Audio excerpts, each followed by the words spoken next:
안녕하세요. 저는 5살 된 아들을 키우며 혼자 살고 있는 여자입니다.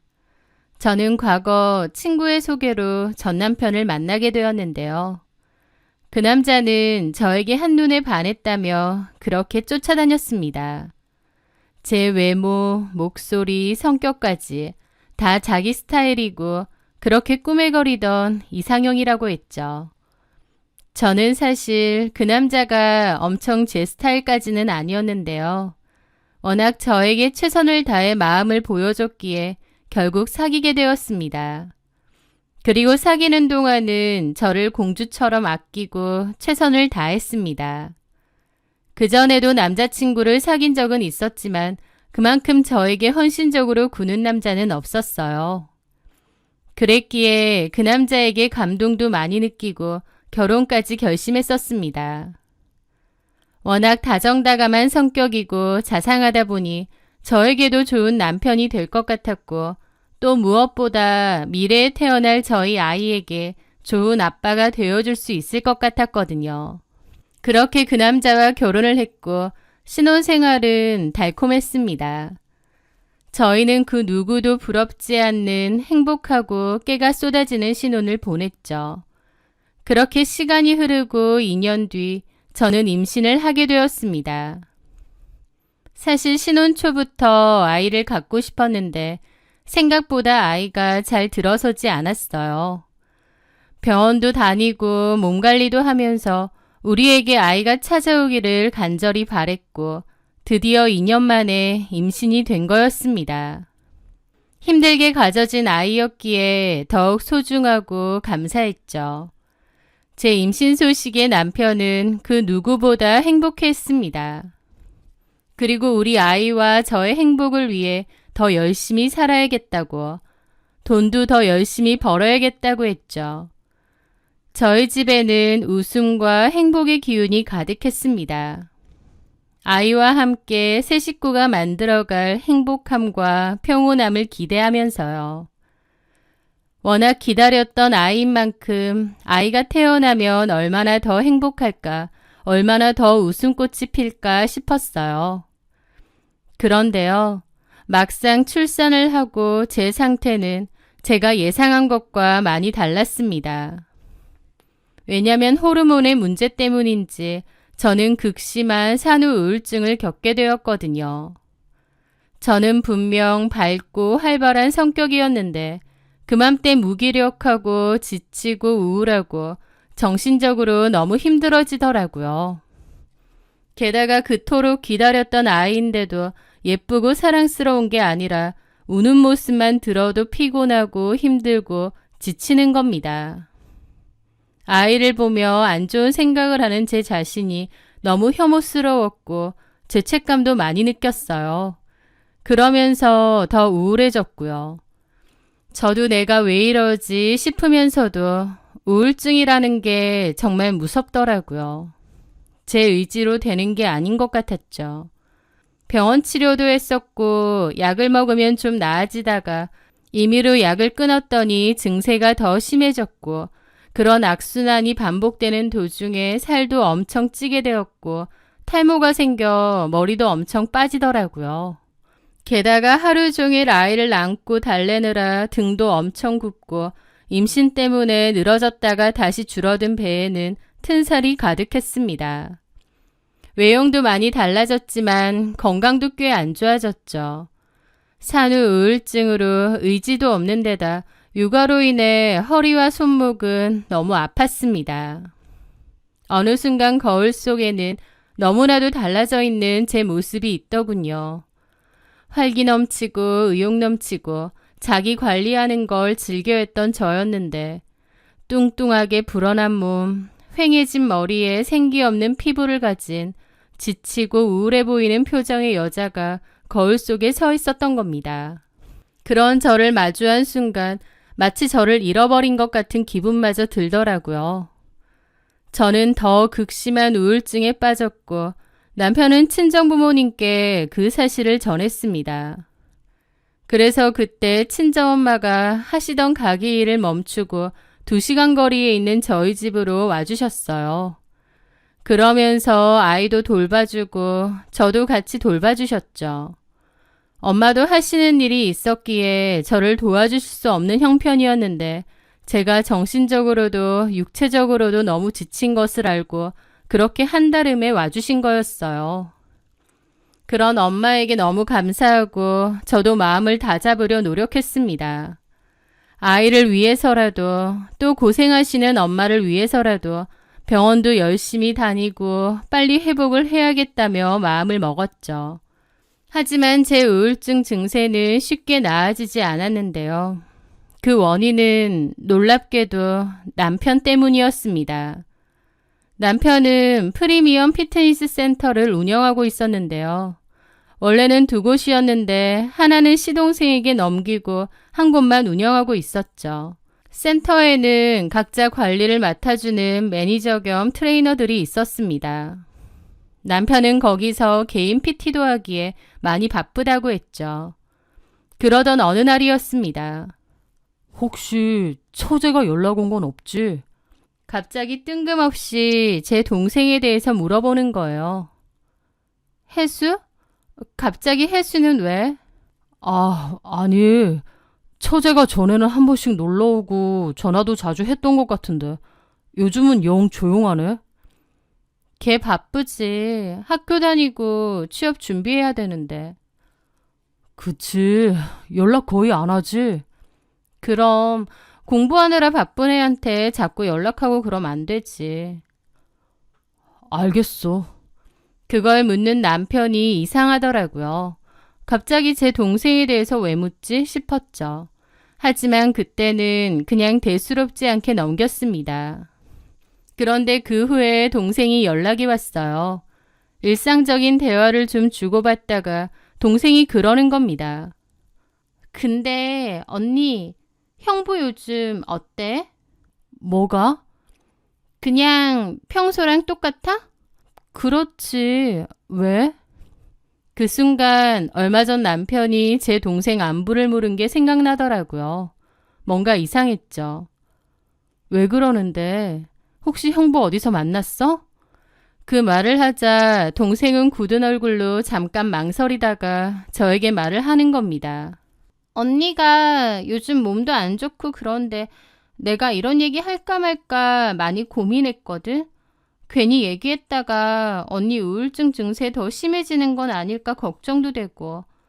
근데 솔직히 모르고 있다가 나중에 뒤통수 맞는 것보단 언니도 알고 있는 게 더 나을 것 같아. 뭔데 그래? 저번 주에 나 시험 기간이었잖아. 도서관에 자리가 없어서 집에서 공부하려고 오다가 그냥 형부 헬스장 쪽을 지나갔거든. 형부 헬스장 근처에 카페 있잖아. 거기가 조용하고 공부하기도 괜찮고 그래서 커피 한 잔 시키고 공부를 좀 하고 있었단 말이지. 그런데 잠시 후에 형부가 들어오는 거야. 근데 보니까 혼자가 아니고 그 여자랑 같이 들어오는 거야. 여자랑? 그 헬스장 매니저라는 여자 있잖아. 전에 언니가 나 등록해줘서 나도 2달 정도 헬스 다녔잖아. 그때 그 매니저 말이야. 저도 당연히 그 매니저를 압니다. 이름은 서아영이고 나이는 20대 후반이라고 했었습니다. 좀 고치긴 했지만 얼굴도 예쁘고 특히나 직업이 직업이다 보니 몸매가 아주 좋았던 기억이 있었습니다. 처음 동생이 그 얘기를 했을 땐 대수롭지 않았어요. 헬스장 매니저랑 커피 한잔 하러 카페 갈 수도 있으니까요. 그런데 사장님이랑 직원이니까 커피 사러 올 수 있지. 근데 들어올 때 내가 봤는데 분명히 둘이서 팔짱을 끼고 있었거든. 뭐라고? 팔짱? 그 순간 너무 어처구니가 없더라고요. 물론 가게 들어와서 풀긴 했지만 내가 분명히 봤어. 그래서 내가 형부하고 불렀거든. 그랬더니 형부가 엄청 놀라는 거야. 나보고 여기 왜 있느냐고. 막 횡설수설하면서 내가 묻지도 않았는데 매니저랑 식사하고 커피 마시러 온 거라느니 어쩌고 저쩌고 그러고 있더라고.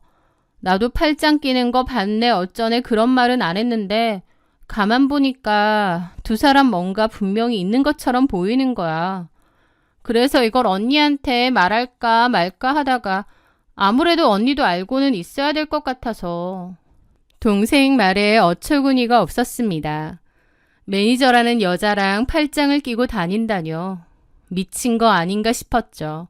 지 와이프는 애 낳고 산후 우울증 와서 병원 다니고 고생하고 있는데 남편이란 작자는 맨날 일 바쁘다는 핑계로 집에도 늦게 들어오고 육아 참여도 거의 없었습니다.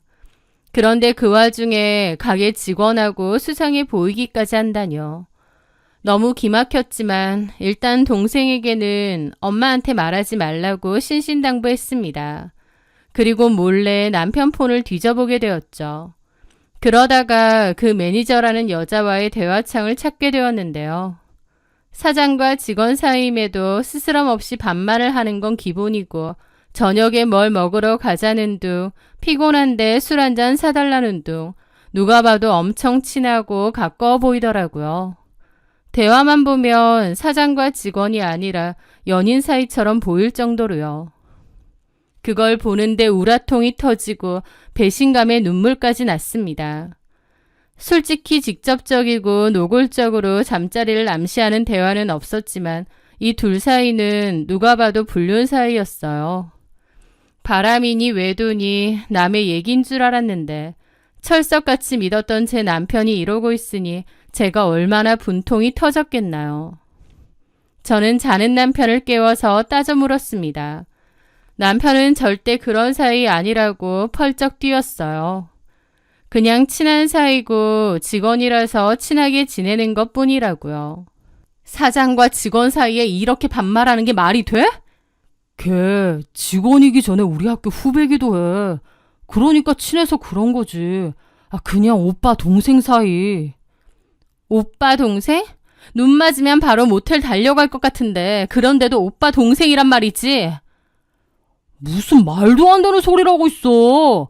이상한 오해하지 마. 그런 일 없었으니까. 남편은 끝까지 발뺌하며 그저 친한 오빠 동생 사이이자 사장과 직원의 관계일 뿐이라고 잡아댔습니다. 그 말을 믿은 건 아니었어요.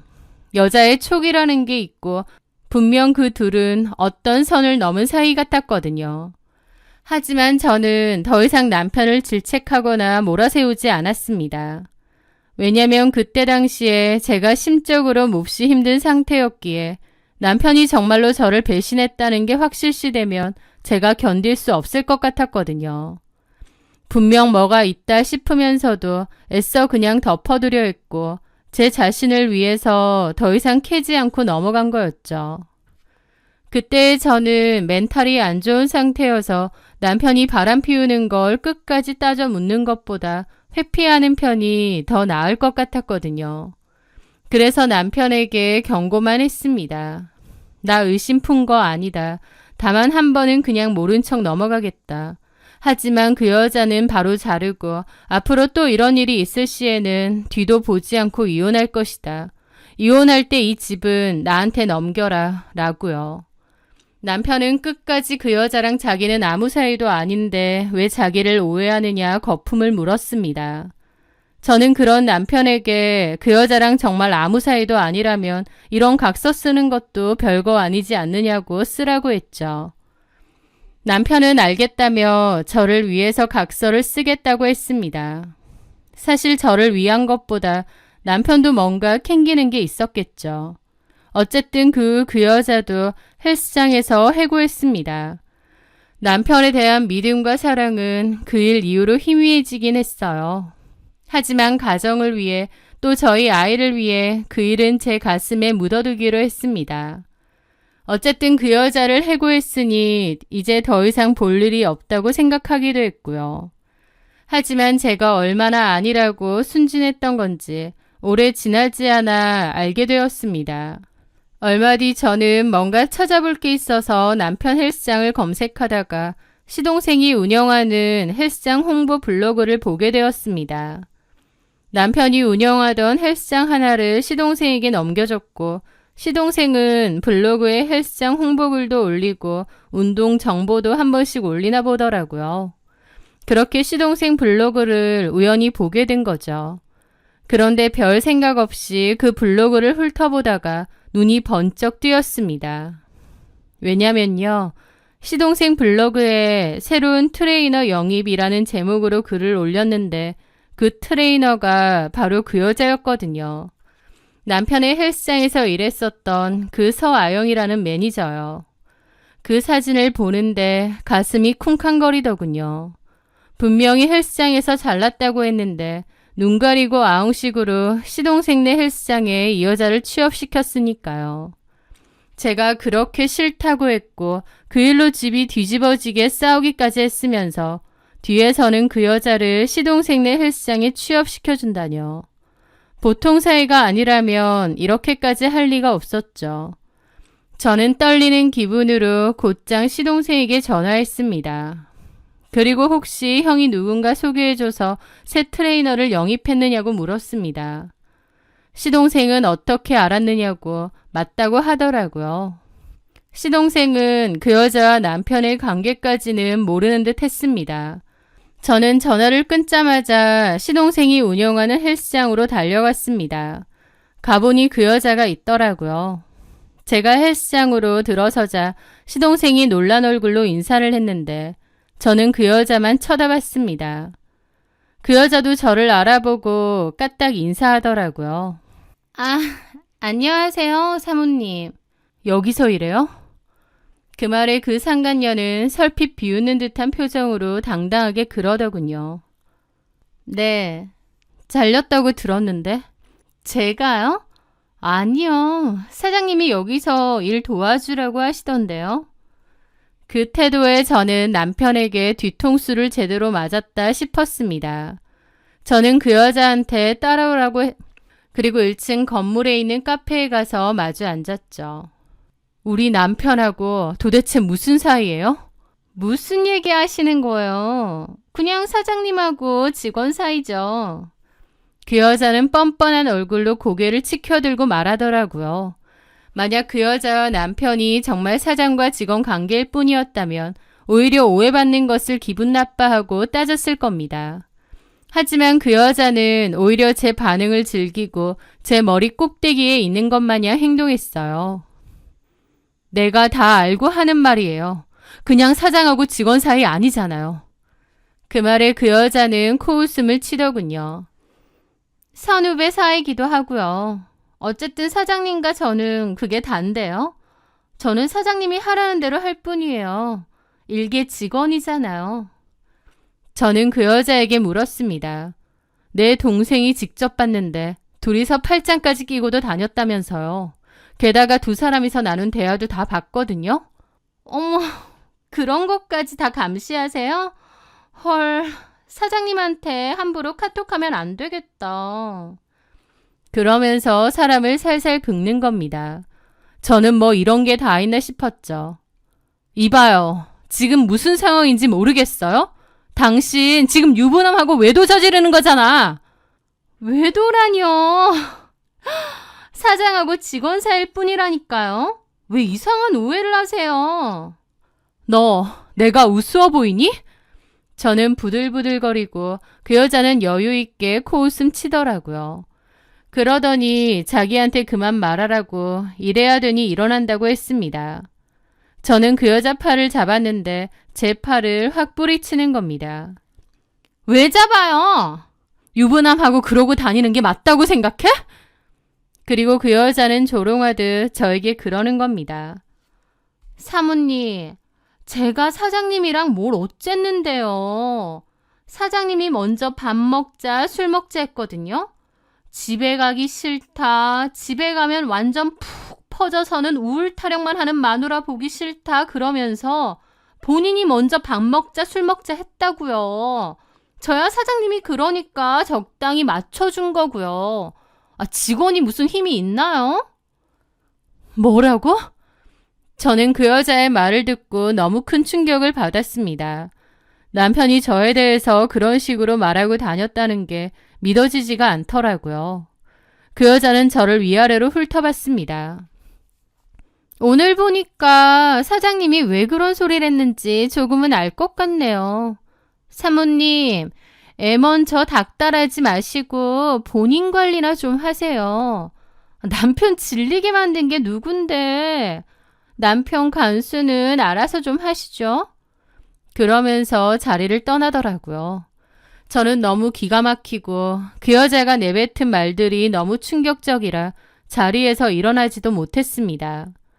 아이 낳고 산후 우울증 때문에 힘들어지고 살도 찌고 몸도 망가졌는데 그걸 자기 바람 피우는 여자에게 저렇게 말했다니 사람을 완전 비참하게 벼랑 끝으로 몰고 가는 느낌이더라고요. 그날 저녁 남편은 집에 왔고 저는 싸놓은 짐을 던지면서 나가라고 했습니다. 그 여자랑 붙어 살고 나랑 우리 아이는 앞으로 볼 생각 말라고요. 남편은 처음에는 그런 거 아니라고 변명을 해대며 저를 말리더니 나중에는 알겠다면서 제가 원하는 대로 해주겠다 하면서 짐을 들고 나가더라고요. 제가 원하는 대로라고요? 본인이 원하는 대로겠죠. 남편은 그렇게 집을 나가버렸고 저는 그 우울증이 더 심해지는 듯 했습니다. 결국 저도 친정으로 아이를 데리고 들어가 지내면서 가족들의 케어를 받아야 했어요. 아이는 어리고 남편은 바람나서 집 나가고 내 인생이 어쩌다 이렇게 됐나 눈앞이 캄캄하고 말로 표현하기 힘들 정도로 힘든 시간을 보냈던 것 같습니다. 저는 엄마의 도움으로 남편 뒤를 밟게 되었는데 남편은 정말 그 여자네 집에서 살고 있더라고요. 그 여자의 집으로 오가는 사진과 그 전에 써둔 각서, 그리고 그 전에 발견했던 두 사람이 나눈 대화 캡처 등을 증거로 이혼 소송과 상간 소송을 진행했습니다. 가뜩이나 몸도 마음도 안 좋을 때 어린 아이까지 두고 남편과 소송에 휘말린 제 마음은 정말 처참하더라고요. 남편도 제가 이혼 소송을 걸자 초반에는 미안하다, 다 끝내겠다, 소송 취하해달라 했습니다. 하지만 이미 저를 그토록 속였는데 어떻게 예전으로 돌아갈 수 있겠나요? 저는 싫다고 우리 사이는 이미 끝났고 신뢰는 깨졌다며 단호하게 거절했습니다. 그랬더니 그 뒤로는 자기가 더 적극적으로 소송에 임하는 거예요. 하지만 남편이 발버둥 쳐봤자 증거가 확실했기에 이혼 소송과 상간 소송에서 제가 승소했고 위자료 및 양육권을 큰 무리 없이 가져올 수 있었습니다. 남편은 매달 양육비를 보내는 대신 면접 교섭권을 갖기로 했고요. 솔직히 면접 교섭권이고 뭐고 아이 얼굴도 안 보여주고 싶은데 어쩔 수 없더라고요. 남편한테 정말 질릴 대로 질렸거든요. 그런데 이걸 다행이라고 해야 할지 더 열받는 일이라고 해야 할지 그 인간은 그 여자한테 푹 빠져서 면접 교섭권이 있어도 아이를 잘 보러 오지도 않았습니다. 심지어 약속을 잡아놓고 파토내는 경우도 허다했고요. 그게 너무 재수없더라고요. 자기가 보고 싶을 때만 그렇게 보러 온다는 게요. 그래서 저는 이런 식으로 할 거면 괜히 애만 더 혼란스러워지니까 오지 말라고 했습니다. 남편은 바로 알겠다고 하더라고요. 진짜 마지막까지 치가 떨리는 인간이었죠. 그나마 다행인 건 일말의 양심은 있는지 양육비는 안 밀리고 꼬박꼬박 보냈습니다. 양육비 보내는 거 당연한 거 아니냐 하시는 분들도 있겠지만 의외로 양육비 안 내고 요리조리 피하는 인간들 진짜 많다더라고요. 그나마 돈이라도 제때 보내주니 그나마 다행이다 생각했습니다. 시간이 지나면서 또 아이가 점차 크기 시작하면서 산후우울증 병세는 점차 없어졌어요. 그리고 저도 혼자 아이를 키워야 되다 보니 정신 차리고 살아야겠다 싶더라고요. 일도 다시 시작하고 운동도 했습니다. 아이를 위해서라도 제 건강관리를 철저히 해야겠다는 결심이 섰거든요. 그렇게 시간이 흐르면서 저는 오히려 아가씨 때보다 더 살도 많이 빼고 훨씬 건강해졌습니다. 그러면서 좋은 기회로 주부 모델 일과 모바일 쇼호스트 일까지 시작하게 되었죠. 예전에는 일반 직장 생활을 했었고 이런 일과는 무관했는데 막상 시작해보니 저랑 너무 잘 맞더라고요. 그러면서 예전에 밝고 활발한 모습을 많이 찾았고 외모도 많이 가꾸기 시작했습니다. 이혼의 아픔은 잊고 활기차게 하루하루를 살아가고 있었던 거죠. 가끔 아이가 아빠의 존재에 대해서 묻거나 궁금해할 때는 대충 외국에 있다거나 일이 너무 바쁘다고 둘러댔고요. 아빠의 부재가 아이에게 미안하기도 했지만 어쩔 수 없으니 내가 그만큼 더 잘하고 살아야겠다 생각했습니다. 그런데 어느 날 아이 유치원 하원 후 어디 들렀다가 저녁 시간에 돌아왔을 때였습니다. 누가 인기척을 하길래 보니 전 남편이 서 있는 거였죠. 저는 깜짝 놀랐습니다. 사실 바로 직전에 연락이 몇 번 와서 지우 좀 보러 가도 되겠느냐 하긴 했어요. 하지만 제가 다 씹었죠. 제가 아이 혼란스러우니 마음대로 왔다 갔다 하지 마라 라고 하긴 했지만 남편은 좋다쿠나 정말 오지 않았습니다. 마지막 면접 교섭일로부터 3년 넘게 한 번도 와볼 생각이 없었던 거죠. 아이 안부조차 안 물어봤고요. 그런데 이제 와서 갑자기 아이 보고 싶다고 찾아온 꼴이 너무 뻔뻔하게 느껴졌습니다. 답장을 안 했더니 이렇게 자기 마음대로 불쑥 찾아온 것이었죠. 당황했는데 남편은 아이를 보더니 지우야, 아빠야 그러는 겁니다. 아이도 좀 얼떨떨해했죠. 2살 정도까지는 그래도 한 번씩 보다가 그 후에 3년 정도 못 봤으니 기억도 안 났을 거고요. 저보고 아빠냐고 물을 정도였습니다. 저는 일단 그렇다고 했고 전 남편은 아이 손을 잡고 너무 많이 컸다, 이제 와서 미안하다 하며 생쇼를 하는 겁니다. 그러면서 선물을 줄 테니 들어온다고 하더라고요. 저는 일단 아이는 집 안으로 들여보내고 전 남편에게 따라오라고 했습니다. 그리고 따져 물었죠. 여기가 어디라고 와? 당신이 오고 싶으면 마음대로 와도 되는 줄 알아? 미안해. 근데 당신이 연락을 안 받았잖아. 어쨌든 내가 지우 아빠고 나 양육비도 밀린 적 없이 보냈잖아. 그런 식으로 할 거면 양육비 보내지 마. 그냥 친권이고 양육권이고 다 포기해. 나도 그 돈 몇 푼 받자고 당신하고 이런 식으로 마주하고 싶지 않아. 미안해. 근데 지우도 너무 보고 싶고. 쇼하지 마. 바람나서 그 여자 좋다고 자식이고 와이프고 다 내팽개치고 집 나가서 살았던 게 너야. 이제 와서 또 무슨 바람이 불어서 여길 찾아와? 왜? 그 여자랑 뭐 문제 있어? 그래서 이러는 거야? 제 말에 남편은 막 혼자 한숨을 내쉬더군요. 내가 진짜 잘못했어. 후회도 소용없는 거 아는데 고작 그런 애 때문에 너랑 지우까지. 나 진짜 미친놈이야. 필요 없거든? 찾아오지 마. 나 면접 교섭권 있잖아. 우리 지우 만날 수 있잖아. 오지 말라니까 냉큼 그러겠다며. 애한테 애정 없잖아. 이제 와서 왜 이래? 양육비 가지고 협박하지 마. 그건 네가 해야 할 진짜 최소한의 애비 노릇일 뿐이니까. 저랑 남편이랑 그렇게 계단에서 말싸움을 하는데 아이가 다시 나온 겁니다.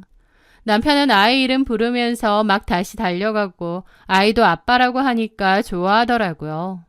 남편은 아이를 안고 엉엉 울고 쇼를 하는데 기가 막히면서도 한편으론 그런 아빠도 아빠라고 좋아하는 아이가 너무 가여운 겁니다. 이웃 눈치도 보이고 계속 그러고 있을 수는 없어서 제가 정 보고 싶으면 면접 날짜를 정해서 오고 이렇게 다시는 불쑥 오지 말라고 했습니다. 전 남편은 코를 훌쩍거리며 알겠다고 애 좀 보여달라고 하더라고요. 그 여자랑 살고 싶어서 자식이고 뭐고 집 나갈 땐 언제고 갑자기 저러는 게 얼마나 어이가 없던지요. 그런데 문제는 아이도 그 내내 아빠 얘기만 하는 겁니다. 저희끼리 잘 살고 있었는데 갑자기 나타난 전 남편이 원망스러웠죠. 아이가 하도 아빠를 찾으니 결국 차단 풀고 면접 날짜를 정했습니다. 그 후부터 전 남편은 한 달에 한 번 찾아와 아이랑 시간을 보냈어요. 전 남편이 너무 싫었지만 그래도 아이가 좋아하고 행복해하니까 어쩔 수 없다 생각했죠. 그러던 어느 날 아이가 그러는 겁니다. 아빠랑 아쿠아리움 갈 건데 같이 가자고요. 저는 안 간다고 아빠랑 둘이서 갔다 오라고 했는데 아이는 저도 같이 가야 된다고 울고 불고 떼를 쓰는 겁니다. 전 남편도 딱 한 번만 같이 가자고 계속 그러고 아이도 뒤집어지고 저는 마지못해 알겠다고 했고 결국 다 같이 아쿠아리움도 가게 되었습니다. 전 남편 얼굴만 봐도 짜증이 나는데 아이 생각해서 그날 하루 꾹 참았죠. 그렇게 다 놀고 나서 차 타고 집으로 돌아오는데 아이는 잠이 들었습니다. 그런데 전 남편이 혼자 감상에 젖어선 이런 게 진짜 행복인 건데 자기가 너무 어리석었다느니 어쩌느니 한참을 주절거리더라고요. 한참을 듣던 제가 그랬죠. 적당히 해. 자식이며 아내며 다 내팽개칠 만큼 좋아 죽었던 여자잖아. 남의 눈에 피눈물 내고 그 여자랑 살림 차렸으면 그 여자랑 잘 먹고 잘 살아. 쓸데없는 소리 하지 말고. 아, 걔 말도 하지 마. 생각만 하면 진짜 지긋지긋하다. 나 진짜 후회해. 겨우 그딴 여자 만나려고 내 가정, 내 행복 그렇게 깨부순 거. 내가 진짜 멍청했던 거지. 그걸 이제 알았어? 미안해. 미안해 하지 마. 다 끝난 사이에 뭐가 미안해. 나 그 여자랑 진짜 갈라설 거야. 최악이야 그 여자는. 허영심에 욕심에 드글드글해서 완전 독먹는 하마에 집착도 심하고 멍청하고 내 인생 그 여자 때문에 망친 거야. 저는 남편에게 그 여자 험담을 듣는데 코웃음만 나더라고요. 이제 알겠네. 그런 식으로 그 여자한테도 내 욕했지. 아니야. 아니긴 개뿔. 듣기 싫으니까 그런 소리 하지도 말고 욕도 하지 마. 너는 뭐 욕할 거 없는 줄 아니? 미안해. 사과도 듣기 싫으니까 조용히 가자. 오늘은 지우 때문에 마지못해 갔지만 다시는 이런 일 없어. 제 앞에 와서 그 여자 뒷담화하고 욕하는 꼴을 보는데 그 여자랑 바람 필 때 내 욕을 얼마나 해댔을까 싶고 진짜 징글징글 하더라고요. 저는 남편에게 완벽하게 선을 그었는데 제 얘기는 귓등으로 들은 건지 문자로 밥은 먹었느냐, 날이 추운데 옷은 잘 챙겨 입었냐 등등 궁상맞은 문자를 보내더라고요. 너무 짜증나서 면접 교섭권 얘기 아니면 연락하지 말고 네 가정에나 충실해라 이렇게 보냈습니다. 그런데 그맘때 그 여자한테서 연락이 왔습니다.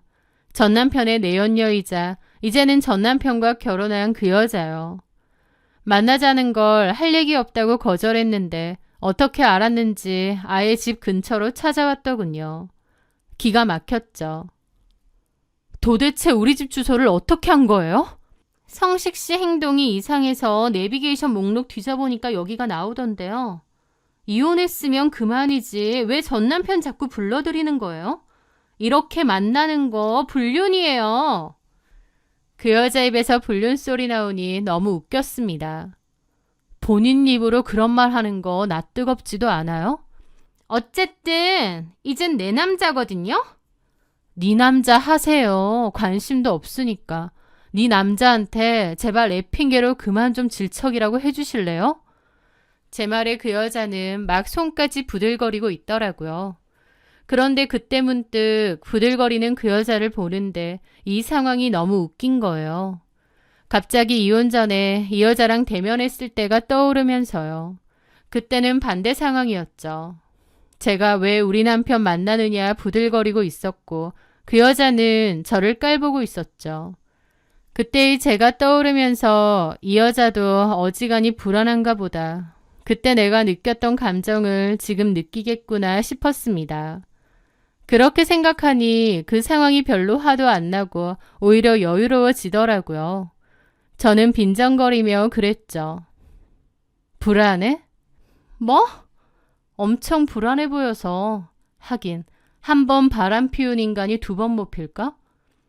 뭐라고? 애 핑계 대면서 전 남편 쑤시고 다니니까 좋아? 그 반대인데? 네 남편이 우리 지우 핑계 대면서 자꾸 연락해대는데 나 진짜 너무 진절머리 나거든? 제발 네 남편 단속 좀 해. 나한테 와서 네 욕도 엄청 많이 퍼붓는데 듣기 싫어. 뭐라더라? 허영심 많고 멍청한 데다 집착도 심해서 지긋지긋하다고. 입에 개거품 물고 욕하더라. 그래서 내가 그만 좀 하고 가정에 충실하라고 부탁까지 할 정도야. 제 말에 그 여자도 충격받은 얼굴이더군요. 성식 씨가 그렇게 말했다고? 더 심하게 말했는데 그나마 돌려 말한 거야. 어디서 이간질이야? 그렇다고 성식 씨가 너한테 돌아갈 줄 알아? 너 같으면 쓰레기 처리장에 쓰레기 버렸는데 그거 도로 들고 오고 싶겠니? 저는 폰을 꺼내 남편이 저한테 일방적으로 보내고 저는 답장조차 안 했던 문자를 열어 보여주었습니다. 그 여자는 제 폰을 확 낚아채더니 보더라고요. 전 남편이 저한테 계속 일방적으로 문자 보내고 저는 그만 좀 보내라고 네 가정에나 충실하라고 하고 남편은 그 여자랑 끝낼 거다라면서 상간녀 욕한 것도 다 있었죠. 그 여자는 얼굴이 새파랗게 질려서 문자를 보고 있더라고요. 처자식 버리고 바람 피우는 인간인데 너한테는 천년만년 충성할 것 같았니? 착각도 크다. 저는 제 폰을 다시 뺏었습니다. 제발 네 남편한테 전해줄래? 이딴 쓰레기 같은 문자 자꾸 보내면 스토커로 신고할 거라고. 왜 이렇게 쌍으로 질척거려 지긋지긋하게. 저는 가방을 챙겨 자리에서 벗어났죠. 고개를 문득 돌려보니 그 여자는 얼굴이 창백해져서 부들부들 떨고 있더라고요. 그땐 이렇게 될 줄 몰랐지? 똑같이 당해보니 네 기분은 어떠냐 묻고 싶을 지경이었습니다. 다음날 전 남편이 전화가 와서 그 여자한테 문자 내역 다 보여줬느냐고 따져 묻더라고요. 그렇다고 했습니다. 전 남편은 한숨을 막 쉬면서 그 일로 어제 집안 박살나게 싸웠고 자기는 얼굴에 손톱으로 그인 자국이 줄줄 났다고 하더라고요. 폭행까지 당했다며 자기도 이제는 못 참는다고 그 여자랑은 진짜 이혼할 거라고 하면서요. 저는 그러든지 말든지 알아서 하고 쓸데없는 문자하거나 계속 연락하면 스토커로 신고할 거라고 다시 말했습니다. 남편은 그 와중에 자기랑 다시 잘해보자고 지우를 생각하라고 하는데 그 말이 너무 우스워서 웃음을 터뜨렸습니다. 내가 죽는 한이 있어도 너랑 다시 합치는 일 없어. 왜 헤어져? 그 여자랑 너 너무 잘 어울리는데. 진짜 이럴 거야? 정확하게 말할게. 나 너 진짜 싫어. 아니 끔찍해. 우리 지우 때문만 아니면 죽어서도 네 얼굴 안 보고 싶어. 그리고 어쩌고 살든 당장 내일 죽는다 해도 전혀 내 할 바 아니야. 어떻게 그렇게 말을 해? 너는 더한 짓도 했는데 고작 이 정도 말이면 어때서. 하여튼 내 뜻 분명히 전했으니까 다시는 귀찮게 하지 마. 저는 전화를 끊었습니다. 진짜 하고 싶었던 말이라 속이 다 시원하더라고요. 저랑 이혼하고 그것들 결혼한다 했을 때 얼마나 잘 먹고 잘 사나 두고 보자 이를 박박 갈았는데 자기들끼리 서로의 지옥이 되어서 싸우고 서로를 망치고 있다 생각하니 코웃음이 절로 났습니다. 애초에 그렇게 시작했는데 끝이 좋을 리가 없죠. 그 뒤로도 포기 않고 면접 교섭일 날 오면 지 얘기 주절주절 했는데요. 지 혼자 주절거린 말로는 그 여자랑 이혼 소송 중이고 헬스장도 장사 안 돼서 넘겼다고 하더라고요. 제가 아무 대꾸도 않고 관심도 없이 무시하다 보니 지도 이제 포기했는지 그 뒤로는 아이 면접 교섭일 날짜만 얘기하고 다른 얘기는 안 합니다. 찰거머리 같은 인간이라서 골치 아팠는데 진작 이럴 걸 싶더라고요. 그리고 인과응보처럼 남편놈 실시간으로 망하는 거 지켜보는 것도 나름 재미있네요. 가장 어둡고 힘들었던 때를 지나오고 나니 저도 많이 단단해진 것 같습니다. 앞으로도 볼품없는 바람 따위에 절대 흔들리지 않는 단단한 마음으로 제 마음과 저희 아이를 지키며 살아가려 합니다. 제 사연 들어주셔서 감사합니다.